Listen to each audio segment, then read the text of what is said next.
afternoon and welcome once again to the weekly update with Kyle Johansson and the mayor. You know, Kyle, one of these days we're going to have to get Scott and Ryan to do a green screen to where we can kind of up our game. What do you think, Scott? We can't do anything. And that way, Kyle, you're actually there and you're showing the radar front coming in and the radar and how Ryan's doing down on the Bahamas, all that kind of stuff. So, Kyle, I know it's crazy today. Do we have more of this in store, of this heat wave that we have going through? We do. Yeah? Update us, please.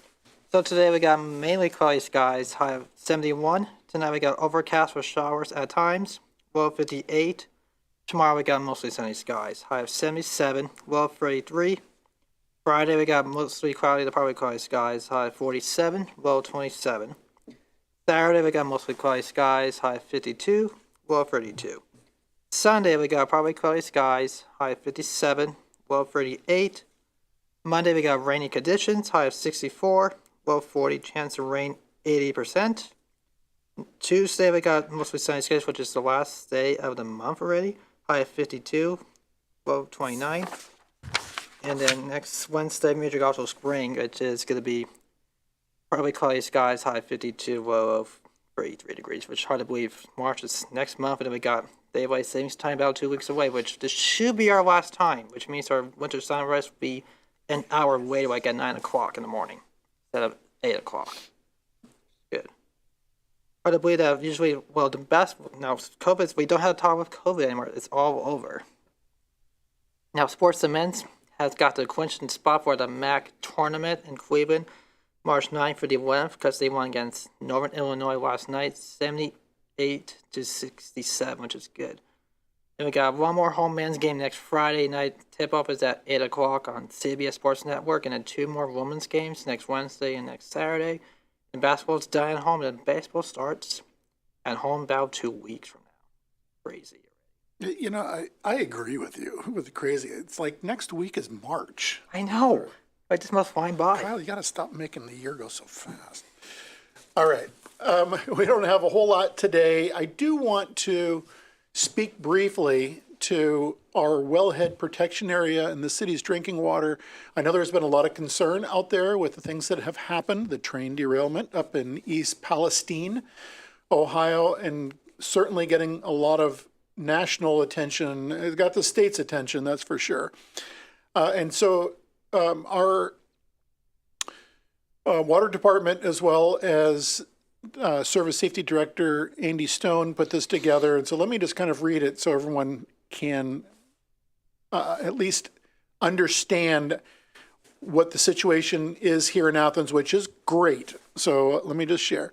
While the situation in East Palestine is a devastating ecological disaster affecting air, water quality around eastern Ohio, the city of Athens well fields are safe and have additional measures in place to continue to provide clean, safe drinking water to our residents, even if the disaster were to strike here in Athens, which it isn't. The city's source of water protection, the city's source water protection area is in western Athens. We have 17 wells positioned in different sub-areas in the city's aquifer, with one being at the end of Armitage Road, one being at West State Street Park, and one near the Oblanus Hospital, so strategically placed throughout our whole wellhead protection area. The water is then sent to the water treatment plant on the East State Street area for aeration, filtered, it's softened, chlorinated, and then all that done before it is pumped out to the city's system. We have an extremely aggressive water source protection program here in the city, which you can easily go online and find that information. Or Scott, we should make sure it's front and center for some time. With a team of city officials, health department officials, and outside consultants who monitor potential threats and take preemptive action to mitigate them. The wellhead protection team meets monthly. So just know that we are always monitoring, always vigilant, but we also have an exercise that is going to be happening in May where the live exercise is kind of around a rail derailment, a hypothetical rail derailment, and how we would manage a situation like that. So just want that out there for people to know. Shifting gears completely from water to soccer. Soccer registration for ages 3 through 5 begins February 20th, so it's already begun. It's $35 per child.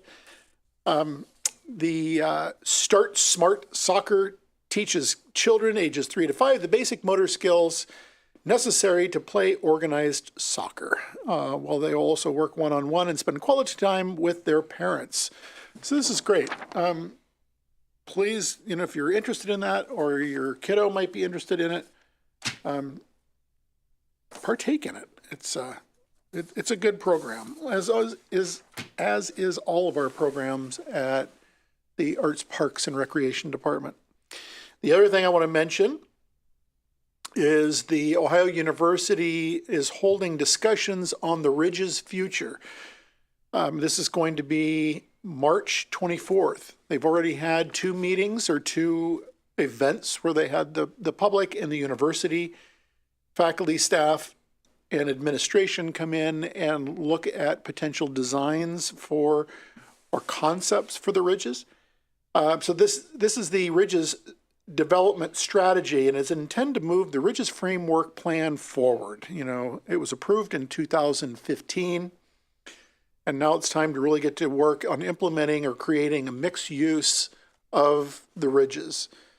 So encouraging people to come to this. It's up at the Ridges Building 14 on the 2nd floor. It is from 2 p.m. to 4 p.m. And I know that can be challenging for those of you who are working and not able to get away, but please see what you can do to attend this. I think it'll be vital as we look at how the Ridges can move forward in being redeveloped. Historically held, and the historical buildings staying as they are, but renovating them into other uses with mixed use. As I understand it, it can be housing, it can be retail, it can be educational purposes, it can be you name it. Restaurants could go in there. So they're really kind of figuring out how to really get this forward and find the right developer to take this on. So check that out. Again, it's up at the Ridges, Building 14, 2nd floor, 2 to 4 p.m. on March 24th. The last item I have today is one I really enjoy going through, and I've got guests who are in the audience here with me today. This is a proclamation declaring this month Developmental Disabilities Awareness Month. Office of the Mayor, proclamation. Whereas March has been recognized as Natural Developmental Disabilities Awareness Month since 1987. The campaign seeks to raise awareness about the inclusion of people with developmental disabilities in all areas of community life, as well as awareness of the barriers that people with disabilities still sometimes face in connecting with their communities in which they live. And whereas the most effective way to increase the awareness is through everyone's, and I mean everyone's, active participation in community activities and the openness to learn and acknowledge each individual's contributions. And whereas policies must be developed, attitudes shaped, opportunities offered that allow people with disabilities, developmental disabilities, to live as independently and productively as possible in our community. And whereas the City of Athens is proud of community partners such as the Athens County Board of Developmental Disabilities, whose vision is an integrated and inclusive Athens County and provides vital support and resources to nearly 700 residents with developmental disabilities and their families. And whereas we encourage all citizens to foster and support opportunities that include access to education, housing, employment, and recreational activities. Now, therefore, I, Steve Patterson, the mayor of the great city of Athens, Ohio, do hereby proclaim March of 2023 as Developmental Disabilities Awareness Month and offer full support to efforts that assist people with developmental disabilities to make choices that enable them to live successful lives and realize their potential. I urge all citizens to join in the celebration by spreading awareness of the many, many contributions offered by people with developmental disabilities right here in our community. All right. Well, that's pretty much a wrap for today, Kyle. So for those of you who are tuning in, we encourage you to join us next week for the next installment of the Weekly Update.